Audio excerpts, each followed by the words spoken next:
bonsoir à tous et ravi de vous retrouver pour le 19h de la télévision du Burkina. Voici les titres. Le chef de bataillon Eric Somé Dabiré est le nouveau chef de corps du 23e RIC, le régiment d'infanterie commando de Dédougou, dans la région de la boucle de Moun.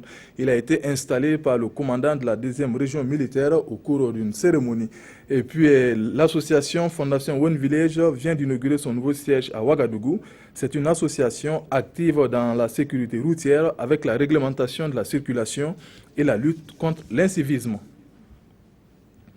Le 23e régiment d'infanterie commando basé à Dédougou a un nouveau chef de corps, le chef de bataillon Eric Somé Dabiré.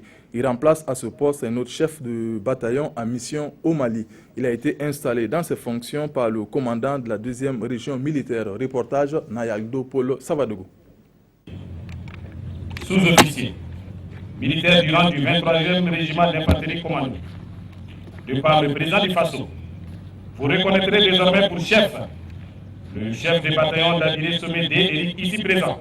Ainsi, le chef de bataillon Eric D. Somé Dabiré est installé dans ses fonctions de chef de corps du 23e régiment d'infanterie commando de Dédougou. Il remplace à ce poste le chef de bataillon Wilfried S. Ouedraogo, appelé à d'autres fonctions au Mali. Le 4e chef de corps du 23e RIC place son commandement sous les signes de la consolidation des acquis de son prédécesseur. Ces acquis, c'est en termes d'instruction et d'entraînement de nos soldats. Naturellement, en prenant en compte les directives que l'échelon supérieur va nous donner. Et d'autre part aussi, il s'agira pour moi de mettre l'accent sur la cohésion au sein de la troupe, toute chose qui nous permettra d'être plus efficaces dans l'exécution de nos missions.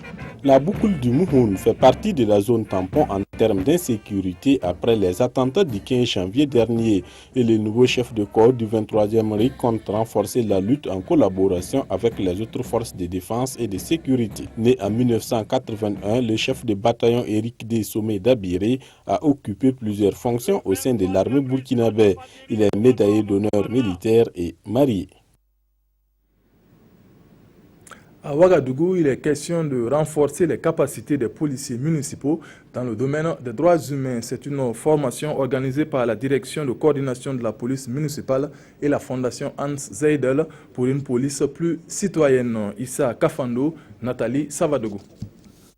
Des policiers municipaux aptes à servir la population et à défendre les droits humains.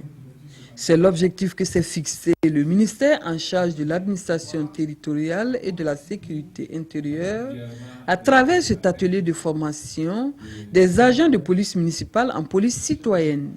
L'objectif donc de cette formation, c'est d'outiller nos policiers municipaux pour qu'ils puissent être davantage des policiers citoyens, tournés vers l'intérêt des populations, des citoyens, et non pas auto-centrés sur leur propre satisfaction. Il y aura en tout 7 modules qui seront développés. Alors, ces modules passent par le rôle de la police municipale dans le renforcement de la confiance avec la population. Également, il y a un module qui concerne la prestation des services de police municipale. Quelle stratégie pour une plus grande satisfaction des usagers des services de police? La présente session s'est concrétisée grâce à l'appui financier de la fondation Hans Zeidel, qui, selon son représentant, le Burkina Faso et son pays, l'Allemagne, partagent les mêmes valeurs communes. La fondation dépend d'un parti politique en Allemagne. Et il y a des valeurs communes que nous partageons, ce sont les valeurs des droits humains et la démocratie. Je pense que ce sont des valeurs très fondamentales qu'on partagerait d'ailleurs avec n'importe quelle autre fondation politique allemande et aussi avec nos gouvernements partenaires. Cette formation continue en police citoyenne, 3e du genre, réunit près de 100 policiers qui seront formés en 2 sessions et ce jusqu'au 31 août 2016. Une formation qui va sans doute améliorer les relations police municipale-population civile afin de lutter efficacement contre l'incivisme et l'insécurité au Burkina Faso. La fondation Anselme Titiama Samou a lancé ses premières journées universitaires ce jeudi à Bobo Dioulasso. Cette première édition sera consacrée à la promotion de la culture, de la paix et du développement. Le leadership sera aussi au programme de ces 3 jours de rencontre qui mobilisent de nombreux jeunes. Hassan Gourabou, Moumouni Baro. Promouvoir la paix, l'amour du prochain et la culture à travers la conscientisation des jeunes. C'est le combat que mène Fatissa, Fondation Enceinte Tiamassano, depuis sa création en 2012. Ces valeurs sont sans cesse prônées par la Fondation. Et Enceinte Tiamassano de rappeler que ces jeunes se doivent d'être des artisans de la paix. Et justement, les premières journées universitaires de la Fatissa devraient être l'occasion pour ces jeunes de renforcer leurs capacités, surtout en leadership. Parler du leadership, de la paix, de la culture, on en a vraiment besoin dans ce pays. Pour ces jeunes, je leur dirais vraiment de suivre tout cela avec intérêt et par la suite, ils pourront inculquer à leurs jeunes frères. Cette première édition des journées universitaires de la Fatissa se tient sous le thème « Leadership authentique, culture, paix et développement ». Le thème qui est développé est d'importance pour bâtir des leaders, pour former des leaders qui vont contribuer au développement du Faso. Et cela ne peut pas laisser les premiers responsables de l'État indifférents. C'est une initiative qui est très heureuse que nous sommes venus pour soutenir.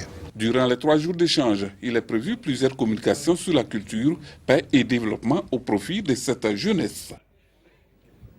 Bientôt 10 ans qu'elle existe, l'association Fondation One Village à Fauve n'avait pas encore un siège. C'est chose faite depuis ce 25 août avec l'inauguration de sa nouvelle bâtisse dans le 10e arrondissement de la ville de Ouagadougou.